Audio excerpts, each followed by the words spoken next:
Hello everyone, welcome back to STW Sports, and today I'm going to be going over my Premier League Team of the Week from December the 19th until December the 21st.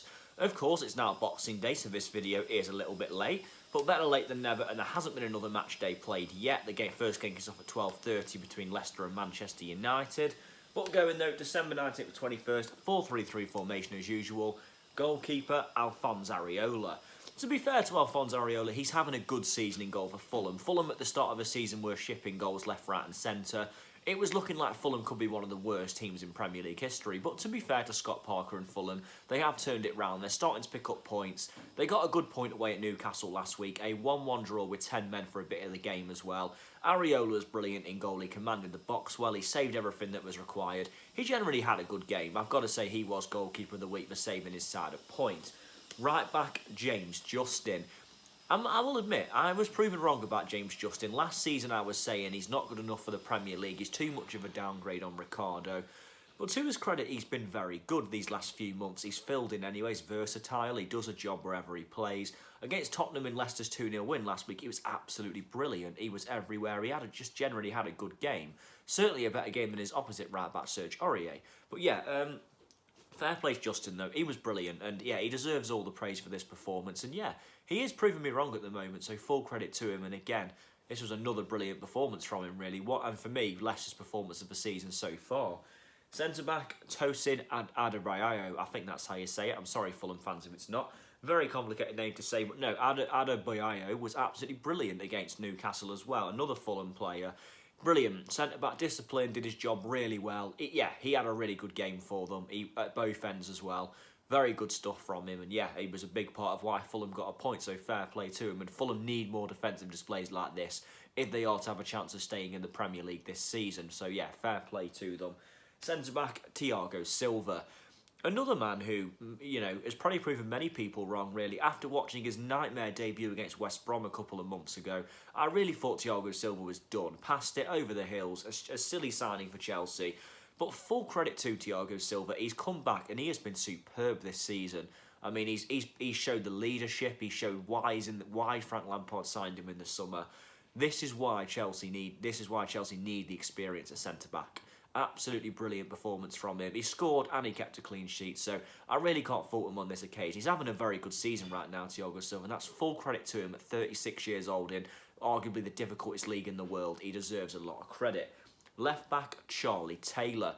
I mean, not many Burnley players have appeared in my team of the season this year, but Charlie Taylor certainly deserves a mention after this performance against Wolves.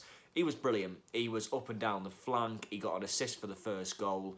Again, Burnley are starting to turn it round now. Injuries are starting to come back. They're really starting to play together well. Sean Dyche could be the man to keep this Burnley team up. If he can't do it, then no one can. He's done a great job for Burnley, Dyche. And, this one, though, was all about Charlie Taylor's performance. He was very good. I mean, for them. It wasn't just him, of course, but for me, he's an easy choice for left-back of the week this week. And Andy Robertson was brilliant for Liverpool, but I'm going to go with Charlie Taylor overall. A great display from him. Moving on to central defensive midfield, Scott McTominay. Yeah, McTominay was excellent for Manchester United, as we all know, in their 6-2 demolition of Leeds. I mean, a lot of talk this week about Manchester United title contenders. Right now, you can't rule them out, but it is December. I mean, a couple of losses for United and a couple of wins for Liverpool, and they're right back behind them. So I still think it's Liverpool's this year. But Man United, though, could certainly finish second, as Roy Keane said. They could be the best of the rest. But yeah, I mean, this is a very good performance from Manchester United. Scott McTominay in the first 5 minutes like a man's possessed. I mean, he scored 2 goals in the opening 3 minutes. He was running the midfield. He was absolutely brilliant. I mean, Scott McTominay has been quite poor when he's played this season, in my opinion. So this performance came out of absolute nowhere. Full credit to him, though, and full credit Man United for what was a brilliant performance. But yeah, McTominay probably played the best performance of his Manchester United career. He was superb. Centre midfield, Kevin De Bruyne. I mean, Kevin De Bruyne is going to be in a lot of these teams, isn't he? He's just too good. I mean, against Southampton away, City got a 1-0 win. It was a fairly comfortable 1-0 win. I was disappointed, really, with the performance from Southampton, but De Bruyne got the assist, and again, he's just superb again. De Bruyne is such a good player. Could have maybe gone for Bruno Fernandes. It's always a debate between these two, but I think De Bruyne just about does enough to get it in this week. He was brilliant for them. He really was great in that midfield again, and De Bruyne is going to be in a lot of these team of the weeks. He's just that much of a good player for Manchester City, and another performance like that here. Central attacking midfield, James Maddison. James Maddison's best performance of the season by a mile against Tottenham Hotspur. He should have scored a goal, but VAR ruled it out very, very harshly. But, you know, Maddison was superb, though. Maddison hasn't hit the heights this season as maybe he did at the start of last season. A lot of the talk all of a sudden is about Jack Grealish now. But no, Maddison, absolutely superb again. I mean, say again, for the first time in a while, actually, so not again. But yeah, he was absolutely brilliant, though. Great performance. Let's say Leicester got a great 2-0 win at Spurs, and Maddison was just brilliant. I mean, one of them performances of why he is such a talent. Right wing Bertrand Traore. I mean, this was a difficult one, really. Mohamed Salah didn't play that long for Liverpool, so I was even going to go with him, even though he was a sub. But I'm going to say Bertrand Traore and Aston Villa's 3-0 win against West Bromwich Albion in Big Sam's first game in charge. But Bertrand Traore is brilliant. Scored a fantastic goal as well. One of the best finishers go, just snuck it in the bottom corner. Brilliant stuff. But yeah, he was superb, though. Out of all the right wingers this week, I'd probably say he was the best one. Left wing, Anwar El Ghazi. Another Aston Villa winger, and yeah, this time El Ghazi, probably his best performance of the season. He was superb. He got 2 in the 3-0 win. He was brilliant. He was a menace all day, El Ghazi. Probably the best he's played since he's been into the Premier League, to be fair to him. Great performance from him. Striker, Roberto Firmino. Firmino is back to his best at the moment. The last couple of games we have seen the old Roberto Firmino return.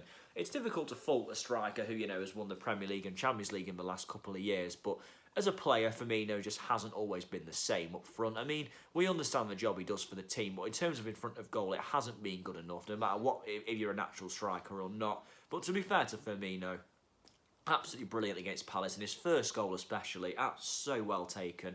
One of the best team goals you're going to see all season. And yeah, Firmino in general, he is a very good player. There's no denying that. But his form in front of goal has been questionable. But against Palace, though, he was definitely back to his best. He was superb. Goal of the week, I've gone for Mohamed Salah against Crystal Palace. It was a typical Salah goal. I'm on about the 7th goal of the game. It was a typical Salah goal. It's top corner, left foot cut inside. It was a brilliant goal from him. And yeah, Salah is, I mean, he was on the bench, but he still scored 2 goals. Salah's just a goal scorer, isn't he? For his numbers from the wing are absolutely scary. Another example of it is Liverpool romped to a very convincing 7-0 win, a tough place to go in Crystal Palace. Flop team of the week. This one's going to be controversial, but I'm going to go with Leeds United. I mean, the reason I'm going to go with them is because I don't know. I just think that going to Old Trafford, I really thought Leeds would do a lot more than what they did. I mean, I'm not saying I expect Leeds to get something from the game, but to concede 6 goals against Man United, I think was very disappointing for them. For me, yeah, I've just got to say that Leeds, for me, it was disappointing from them. So I'm going to say they're my flop team of the week. And there wasn't. Tottenham could well be up there. They were poor against Leicester, but Leicester are also a very good team. So that was an even game. Could have gone either way. But for me, Leeds, they were very disappointing from them. 6-2 defeat. Manager of the week, Brendan Rodgers. I could have gone with Ole Gunnar Solskjaer, but Man United are probably expected to beat Leeds at home. Maybe not by the margin they did, but I'd say they're expected to beat them. But Brendan Rodgers, they went away to Tottenham, a Jose Mourinho Tottenham, and he played brilliantly and got a very convincing win. I mean, 2-0, it was Leicester were comfortable. You never felt like they weren't going to win that game once they'd taken the lead. Yeah, for me, Leicester, Brendan Rodgers, manager of the week. And yeah, great performance from Leicester. Will they repeat that today in that 12:30 against Man United? We'll wait and see, but I'm really looking forward to that game, as I'm also looking forward to Arsenal versus Chelsea, in a way. But yes, that will be very interesting as well. But yes, that is a wrap on my Premier League Team of the Week, and I'll be back with another Premier League Team of the Week early next week after this round of fixtures are over. But yes, thank you very much for listening, everyone. Please like, share, and subscribe. Hope you had a good Christmas, and I'll see you soon. Thank you.